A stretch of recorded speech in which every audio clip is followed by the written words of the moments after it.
Olá, queridas irmãs, queridos irmãos, com que alegria voltamos ao nosso programa O Espírito da Letra, analisando a obra de André Luiz através da mediunidade de Francisco Cândido Xavier. Este já é o 10º livro e estamos encantados com todo o seu conteúdo. Evolução em Dois Mundos pode parecer uma obra muito complexa e, de verdade, para aquilo que se compare com as anteriores, é um livro que não tem uma história, não tem um enredo, não tem personagens. Porém, ele traz toda uma história evolutiva para que nós entendamos como que, nos dois mundos, o espírito pode evoluir como mônada e pode também receber a contribuição dos corpos em formação, que também evoluem nos dois mundos. Nós, na semana passada, fizemos o final do capítulo 5º, utilizando-nos daquele esquema que eu implementei para fazer um teste, que nós vamos repetir hoje, que é o seguinte: para que nós possamos dar uma visão geral de cada capítulo, é interessante que nós consigamos fazer uma leitura que permita extrair a ideia central. Às vezes, você não sabe o que significam determinados termos técnicos.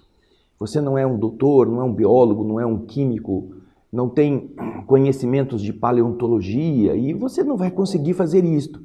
Se você se esbarra com termos assim e estes termos são paredes, você desiste da leitura. Então, o que nós fizemos no programa anterior? Aliás, nos 2 programas. Fizemos um resumo inicial sobre o que está contido naqueles subtítulos. E hoje vamos fazer a mesma coisa. E depois de lermos cada subtítulo no resumo, nós vamos para o texto original, fazer uma comparação para você ver como dá para entender. Então, pegue o seu livro, pegue uma caneta, um lápis ou um caderno para você ir anotando, porque é muito interessante. O capítulo 6º vai falar sobre a evolução e o sexo. Então, vamos começar com o resumo, e eu quero lembrar a você que esse resumo fui eu quem fez. Então, ele está, inclusive, padronizado em um outro esquema, porque o esquema original nós deixamos para o texto, que nós voltaremos a pesquisar logo depois de fazermos essa primeira abordagem do resumo. Vamos, então, ao primeiro slide, que traz o resumo dessa primeira parte do livro no capítulo 6º. Vamos lá? Aí você tem, primeira parte, que eu quero dizer, é que o livro é dividido em 2 partes. Evolução dos Dois Mundos, ele tem 2 partes. A primeira, com 20 capítulos, e a segunda, com mais 20 capítulos. Nós estamos, então, na primeira parte do livro, o capítulo 6º. E isso é importante que você saiba, porque na segunda parte vai ter um capítulo 6º também. Por isso que a gente está colocando essa primeira parte como sendo parte do livro. Assim você sabe se encontrar no texto. Vamos então ao primeiro subtítulo. O subtítulo é Aparecimento do Sexo. Neste pequeno subtítulo inicial, nós vamos ver André Luiz explicando o seguinte: depois de muito tempo de exercícios de reprodução sem trocas genéticas, quando os seres ali estavam se reproduzindo sem gametas, sem fazer a combinação de 2 seres para formar um terceiro, as chamadas reproduções assexuadas. Depois de terem exercitado estes processos por longo tempo, os orientadores espirituais aproveitam-se de um grupo de bactérias que apresentava propriedades magnéticas positivas e negativas para iniciar a preparação da reprodução sexuada. Nós aprendemos na escola que o positivo e o negativo se atraem. Positivo e positivo se repelem, negativo e negativo se repelem, mas o positivo e negativo se atraem. Então, quando é possível encontrar, como você viu aí, bactérias que tenham uma estrutura que permita polarização de positivo e negativo, os espíritos que estão treinando toda essa evolução com os pequenos corpos que estão se modelando, utilizam-se desse grupo para começar o processo de amadurecimento de uma reprodução que não seja mais a divisão apenas do mesmo corpo, fazendo com que as células seguintes sejam idênticas ao corpo original. Não. Agora, eles estão não mais apenas investindo nessa divisão sem sexo. Eles estão agora preparando um processo de combinação de elementos, de dois seres diferentes para poderem produzir um terceiro, com características iguais, mas específicas para a sucessão da raça. Então é esse o contexto. Agora nós vamos ao slide, e você vai ler o slide e entender essa ideia genérica, essa ideia global que André Luiz sintetiza neste comecinho. Vamos ao primeiro slide do texto do livro original. Vamos lá? Aí está. Aparecimento do sexo. Superadas longas faixas de tempo, nas quais bactérias e células vão sendo experimentadas em uma reprodução agâmica, uma reprodução sem união sexual, eis que determinado grupo apresenta no íntimo da própria constituição qualidades magnéticas, positivas e negativas, que lhes são desfechadas, desbloqueadas pelos orientadores espirituais encarregados do progresso que no planeta se está esperando. Pressente-se então a evolução animal em vésperas de nascer. A evolução para o caminho de chegarmos ao reino animal. Ainda não nasceu, está começando. Então você vê milhares e milhares e milhares de anos e séculos e os engenheiros cósmicos, engenheiros terrenos, engenheiros espirituais da evolução das espécies estão treinando até que chegam a essa necessidade de combinar gametas. Para isso precisam encontrar a melhor espécie para fazer com que este projeto possa seguir adiante. Então esse é o primeiro subtítulo. Agora, você viu que já deu para entender no resumo o que eles estão dizendo. Nós tiramos algumas maneiras um pouco poéticas, um pouco literárias, mas concentramos no nosso resumo a ideia principal. Agora nós vamos para o segundo subtítulo.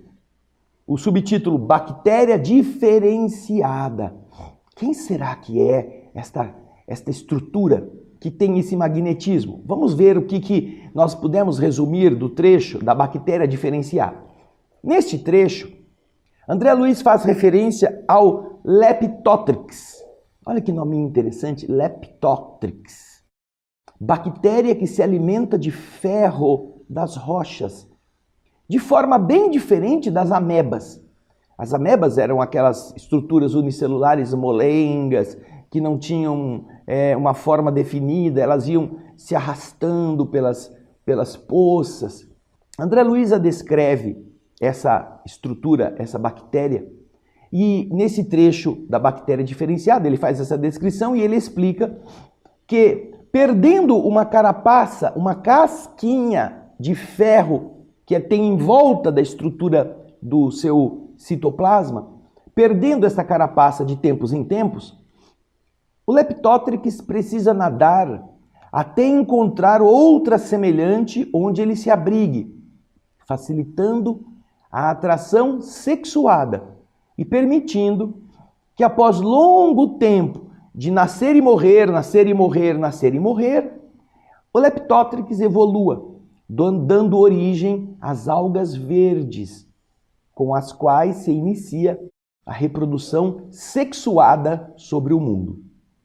Esse é o resumo básico desse subtítulo. Então, os espíritos responsáveis encontraram o Leptotrix, vão investindo nele. Ele morre a carapacinha de vez em quando, tem que nadar, procurar outra, e ele tem as polarizações, positivo e negativo. Então, começa a haver o quê? Um acréscimo de energia para que as mutações vão ocorrendo. Então, o Leptotrex, ele também tem a característica de morrer em grande quantidade. Então, ele morre e volta. Ele vai indo e voltando para a vida do mundo invisível e vai renascendo naquela mesma estrutura. E em cada uma dessas idas e vindas, os espíritos atuam para ir melhorando, até que ele possa começar a encontrar-se em um outro padrão mais avançado das algas verdes, que nós vamos ver daqui a pouquinho. Esse é o resumo. Vamos ao texto original? Vamos pegar aí o subitem, o subtítulo, bactéria diferenciada. Vamos lá. Diz André Luiz no texto oficial do livro: de todas as bactérias já formadas, uma delas se destaca nos imensos depósitos de água doce, desses leitos que na terra da época, aqueles leitos rochosos, desse período em que surgiu a vida na Terra, o Algonquiano. Aqueles períodos que nós vimos já em programas anteriores, períodos geológicos de formação e de desenvolvimento. Essa bactéria, ela é diferente de tantas outras que se estiram sobre a crosta da Terra. Ela não tem a aparência de ameba, não tem características ameboides. Mostra uma configuração, uma estrutura de elipse, elipsoidal, como se fora um microscópico bastonete ou um girino, aquele filhinho do sapo, ao qual não falta nem uma pequenina radícula, um pequeno rabicho, como se fosse uma cauda. É o Leptotrex. Aí ele está apresentando como que é esse bichinho. Uma alga microscópica com características de bactéria. Já é uma alga com características de bactéria. Que, em quantidades grandiosas, em miríades de indivíduos, permanece por milhares de séculos nas rochas antigas, comendo ferro que está ali, cristalizado no seio da rocha. Então, olha, é uma bactéria que se alimenta de ferro. Nós sabemos que o ferro é uma estrutura que se permite polarizar, positivo, negativo. Agora, eu tenho certeza de uma coisa, você já deve ter andado em algum terreno campestre, onde tem poça d'água, meio pantanoso, onde tem riachinhos, e você já deve ter visto essa imagem que você vai ver no nosso próximo slide. Dá uma olhadinha. Tá vendo aquela mancha branca na superfície da água? Parece uma coisa meio metálica. Olha isso que interessante. Observadas principalmente no inverno e na primavera em solos de superfície encharcadas, essas áreas de brilho, na verdade, são filmes, são biofilmes. Elas são produzidas por bactérias de ferro, o Leptotrex, que vivem em solos ricos em ferro. Essas bactérias prosperam em condições que não precisam de oxigênio, anaeróbicas, causadas pelo estado do solo que está saturado de água. Então elas se reproduzem e vão formando esses filmes na superfície do líquido, que é meio parado, por isso ele fica ali meio estático. Mas dá uma olhadinha na cara desse Leptotrex. Vamos ver no próximo slide. Olha ele aí, ó. Essas são visões em microscópio. Ali acima à esquerda você vê aqueles bastonetes compridinhos, identificados com o nome Leptotrex.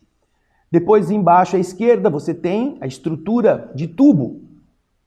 Aí no centro você vê o Leptotrex com um pequeno rabinho, uma pequena cauda. E à direita, novamente, um microscópio eletrônico, mostrando essa estrutura do Leptotrex, que você vê está como que grudada. Parece que tem um polo que atrai o outro polo oposto de uma outra bactéria.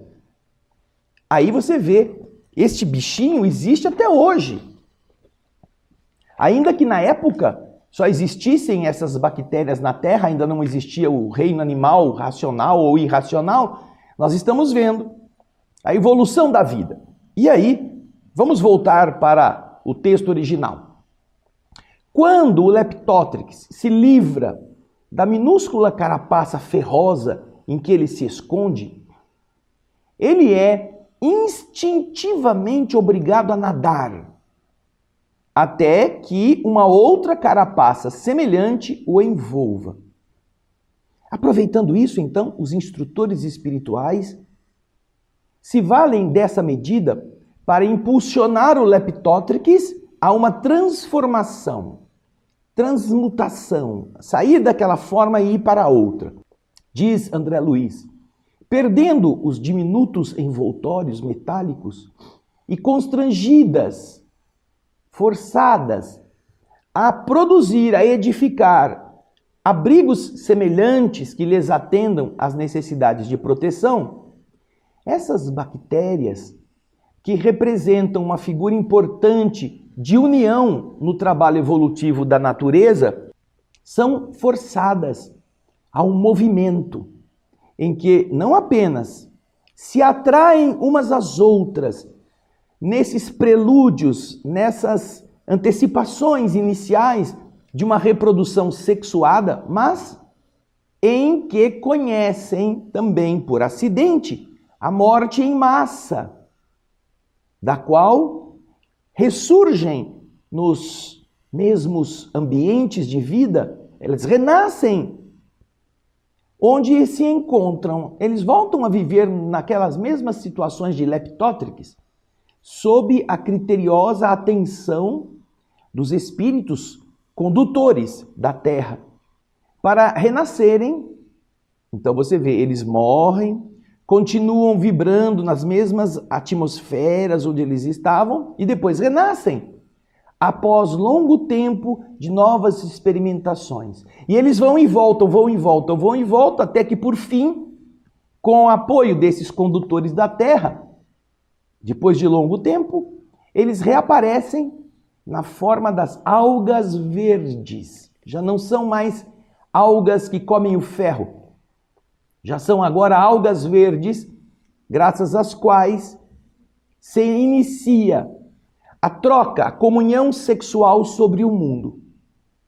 As algas verdes representam, então, o primeiro estágio da multiplicação sexuada, mas é decorrência dos Leptothrix, que tinham essa característica diferente das amebas, que buscavam se aproximar e precisavam se unir, precisavam procurar, depois de perderem aquele corpinho de ferro, fabricar outro. E eles tinham que nadar em busca de uma construção, e isso atraía, por causa da polarização, lembra?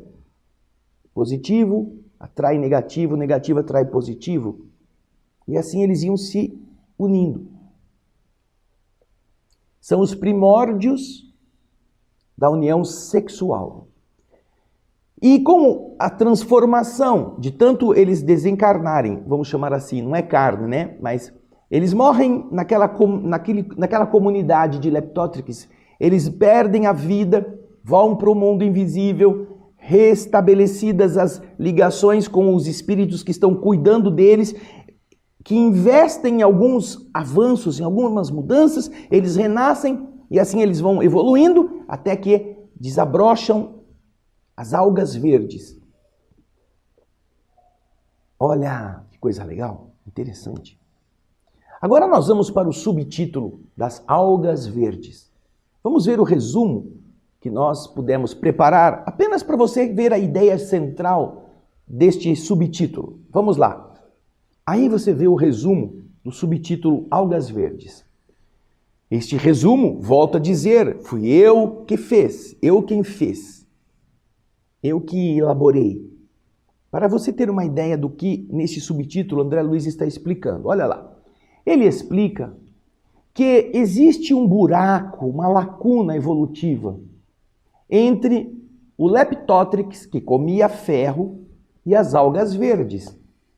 E nessa busca de como entender que surgiram as algas verdes, os biólogos não conseguem encontrar o laço, o elo da cadeia evolutiva, não conseguem encontrar uma resposta. E essa lacuna se dá por quê? Por causa das atividades dos dos servidores espirituais, que do outro lado da vida são responsáveis pelas mudanças na família do Leptótrix, em seu campo espiritual, transmutando os indivíduos mais complexos nas referidas algas verdes que renasceram aptas à reprodução sexual e que passam a povoar as águas. Não existe, então, entre o Leptótrix e as algas verdes, o laço que está no meio do caminho. Os biólogos, os zoólogos procuram entender como é que surgiu a alga verde e não encontram qual foi a espécie que saiu do Leptótrix, que existiu por um tempo e deu seguimento às algas verdes. Não, eles não encontram. E isso por quê? Porque esse trecho não aconteceu aqui, na evolução biológica, física.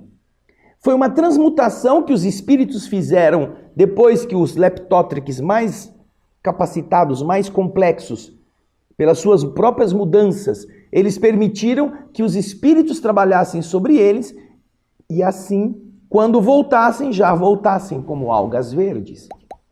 Parece então que ficou faltando um pedaço da história. Os biólogos ficam tentando encontrar qual foi a espécie que gerou a outra espécie, que gerou a outra espécie, para chegar nas algas verdes. Sai de reprodução assexuada e de repente chega na reprodução sexuada. E por que eles não encontram? Porque eles estão procurando no mundo físico, quando de verdade essas transmutações acontecem no plano espiritual, originada pelas entidades responsáveis pelo avanço dos diversos níveis evolutivos das espécies. Esse é o resumo. Agora vamos ao texto. Vamos ao slide que fala sobre as algas verdes. Olha lá, o livro está nos explicando isso. Vamos ver. As algas verdes.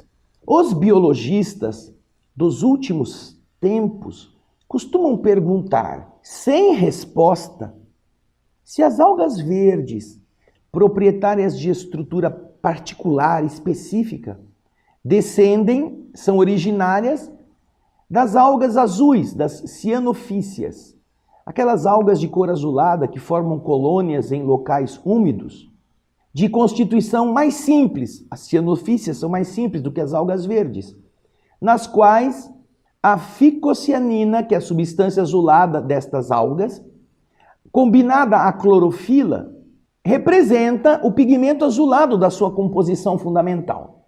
As algas azuis são mais simples que as algas verdes e os biólogos ficam perguntando, será que a alga verde veio da alga azul? Continua André Luiz a explicar.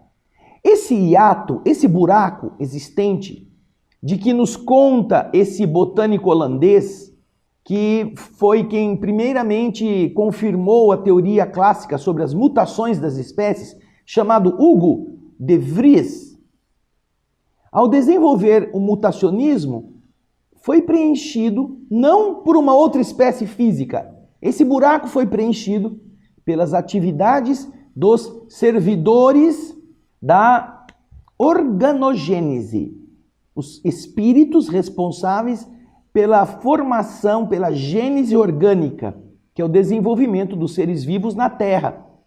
E estes espíritos submeteram a família do Leptótrix a profundas alterações nos campos do espírito, transmutando-lhes os indivíduos mais completos, que reapareceram já metamorfoseados, já transformados numa outra forma, nas chamadas algas verdes, que invadiram luxuriantemente, exuberantemente as águas, instalando novo ciclo de progresso e renovação. Você vê que a evolução do Leptótrix, de ser simples e assexuado, acontece no plano espiritual. Aqueles mais completos representantes da espécie Leptótrix são levados a laboratórios espirituais quando morrem aqui e lá sofrem alterações para quando renascerem, já renascerem como algas verdes. Por isso que os biólogos não encontram aquela ponte por onde passou. Como que se estruturou essa mudança? Porque essa mudança não aconteceu fisicamente. Aconteceu na transmutação vibratória do outro lado da vida. Interessante isso, né? Que bacana, olha só. Você vê que uma coisa depende da outra, uma coisa causa a outra, fornece o material para que o mundo invisível atue, melhore e depois trazem ele de volta para ele poder viver numa outra espécie. Agora nós vamos então para o resumo do subtítulo que tem como nome Concentrações Fluídico-Magnéticas.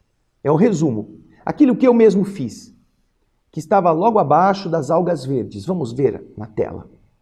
Concentrações fluídico-magnéticas.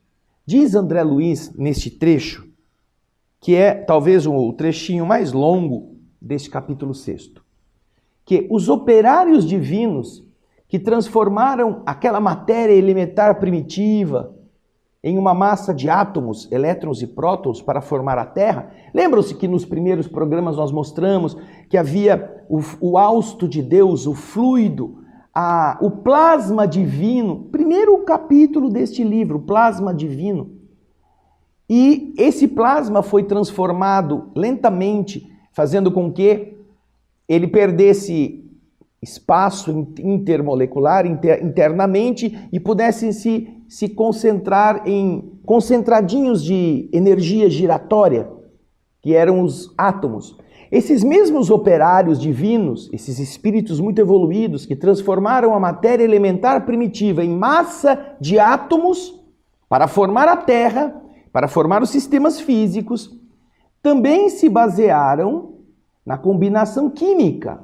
Eles mesmos também elaboraram essas combinações químicas diferentes de átomos, depois de elementos, depois de substâncias, depois de coloides, como nós vamos ver no texto original, para fornecer à mônada elementar, aquele princípio de inteligência, condições para que ela se desenvolvesse.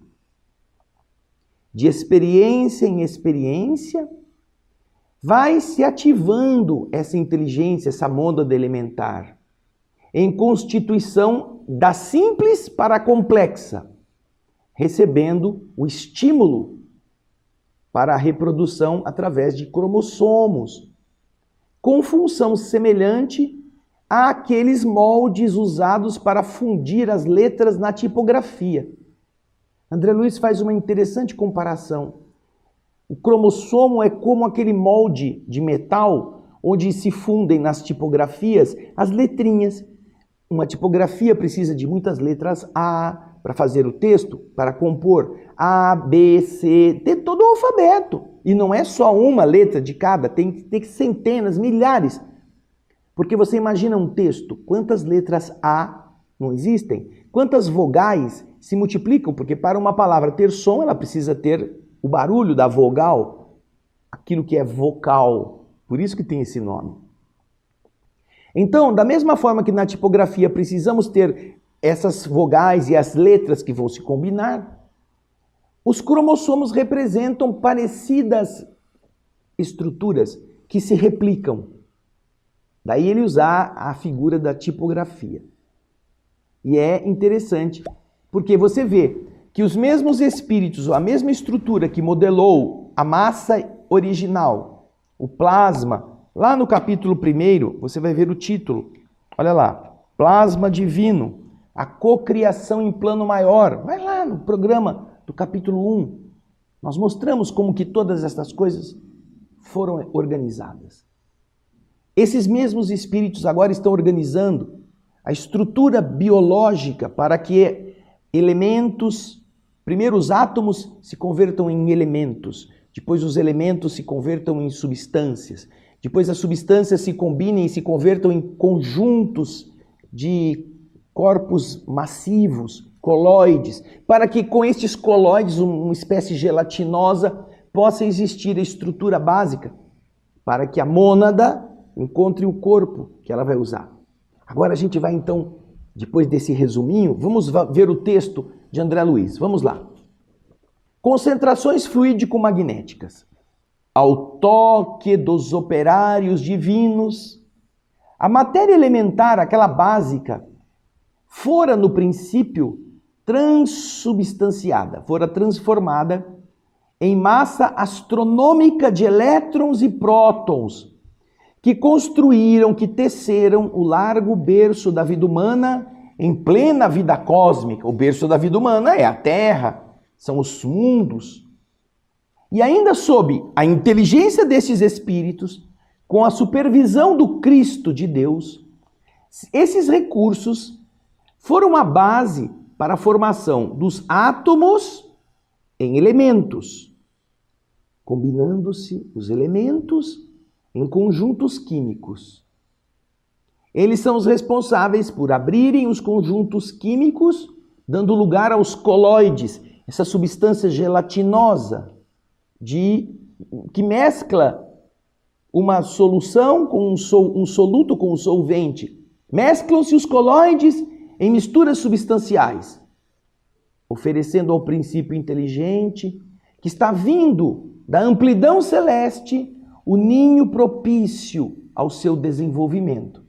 Lembram-se que nós vimos naqueles programas passados a sopa nutritiva, o caldo primitivo, a sopa primitiva, os gases, a energia elétrica dos raios, produzindo um caldo onde as matérias básicas iam se formando, os aminoácidos, tudo para a produção da vida.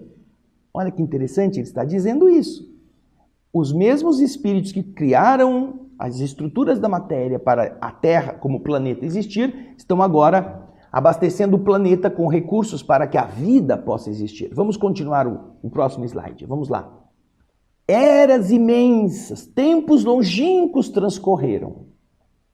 E esse princípio inteligente, a mônada, destinado a crescer para a glória da vida, nos dois planos distintos de experiência, crescer no plano físico e crescer no plano do espírito, quando se mostra ativado em constituição mais complexa, nesta área de evolução, recebe, aí também você vai ver a sequência, recebe desses mesmos arquitetos da sabedoria divina os dons de uma reprodução mais complexa através dos cromossomas ou concentrações fluídico-magnéticas especiais.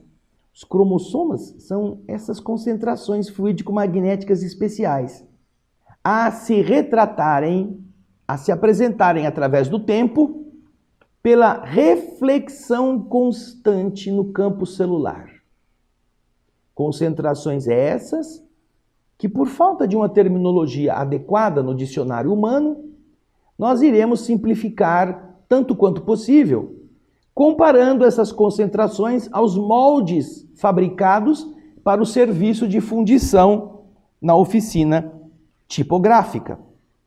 Os cromossomas, estruturados, compostos em grânulos, pedacinhos infinitesimais de natureza material e espiritual, fisiopsicossomáticas, esses cromossomas partilham do corpo físico, eles fazem parte da matéria densa pelo núcleo da célula em que eles se encontram e também partilham do corpo espiritual por estarem mergulhados no citoplasma em que se implantam. E como acontece aos moldes tipográficos, que são formados de linhas para que se lhes expresse o sentido, também eles, os cromossomas, são constituídos pelos elementos chamados genes, o que lhes dá, tanto quanto ocorre ao alfabeto humano, a característica de imortalidade nas células que se renovam, transmitindo às suas sucessoras as suas particularidades e as suas disposições específicas, nas mesmas circunstâncias em que, num texto tipográfico, as letras e os moldes podem viver indefinidamente no papel, no material destrutível e renovável, por intermédio do qual se conservam e se exprimem na memória das gerações. Com o tempo, diferenciam-se os cromossomas nas áreas da evolução segundo as espécies. Da mesma forma como variam as criações do pensamento impresso de acordo com os moldes tipográficos nas esferas da cultura. A tipografia, naturalmente, ela produz vários livros e vários estilos literários podem nascer disso. E também os cromossomas podem ir se modificando em cada espécie. Aí ele continua explicando que os elementos germinativos, os que vão gerar, são minuciosamente analisados e testados nas plantas, até que sofram transformações essenciais na química das algas verdes. Ali começou a questão, não é? A estruturação dos cromossomas, de cuja constituição das algas verdes caminham no rumo de mais amplos desdobramentos. Então, você vê que interessante? Os cromossomos são estruturas que vão dar origem, pela combinação, pela polarização, a uma nova célula. E ele vai levar com ele aquela marquinha, e que quando você estuda na biologia a divisão da célula, você vai perceber que cada célula organizada dessa forma, no momento da transformação em uma outra, há uma polarização. São duas estruturas que estão aparentemente juntas, que vão ganhando espaço, uma vai para o cima, outra vai para o alto e outra vai para baixo, e elas puxam como se puxassem os outros cromossomas que já se duplicaram na massa celular, na massa ali do núcleo. E com isso, eles fazem as diversas fases da prófase, telófase, e você vai entender isso quando você procurar essas representações da biologia celular. E com isso, essas coisas vão se multiplicando. E da estrutura básica da alga verde, em que esses cromossomos começam a aparecer, naturalmente eles vão gerar em cada espécie as combinações adequadas para aquele grupo celular que vai dar origem a animais, diversas famílias. Você vai ver então que através da combinação dos genes, essas ordens, na mesma sequência que um texto tipográfico tem várias palavras unidas com as letrinhas, você vai reimprimir e vai fazer o mesmo livro milhares de vezes. Ou se você quiser, você recombina determinadas coisas, determinadas letras, e você imprime uma outra história, você altera aquilo que antes era um romance, agora vai ser um livro de escola, um livro técnico, com os mesmos tipos, as mesmas letras, combinadas de outro jeito. Então, a biologia atual está colocando letras, o DNA, que são letrinhas que fazem a ligação entre as duas hélices do nosso DNA. Adenina, citosina, guanina e timina. Cada uma tem uma letra. É assim. E cada uma se combina. E vai fazendo essas combinações milhares de vezes, multiplicando as diversas hélices. Na divisão, se separam e, de novo, a recombinação acontece e se faz de novo um novo ser, quando a célula está se subdividindo. E é a essa combinação que se refere André Luiz na multiplicação das características de cada célula e depois de cada espécie que vai dar origem. Você vê que já é um processo muito mais complexo. Já vai ser estruturado um projeto de corpo mais amplo, com mais detalhes. Não é uma ameba, não é um ser unicelular, não é uma construção que não tem exigências mais complexas.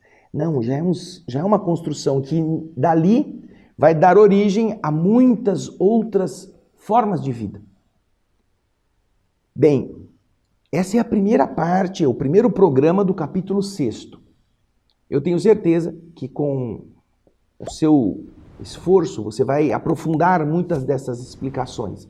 Mas o que nós estamos fazendo no Evolução em Dois Mundos é mostrar a você que é possível você ler um capítulo sem medo. Você tirar os pontos principais.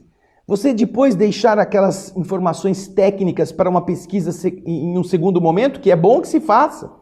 Nós não estamos aqui querendo baratear o seu esforço, querendo que você veja isso como se fosse uma coisa superficial. Não, aqui é profundo. Só que muita gente não gosta de ler o livro porque eu não entendo essa palavra, não entendo a outra, não entendo a outra, eu desisto. Vou ler uma coisa mais fácil.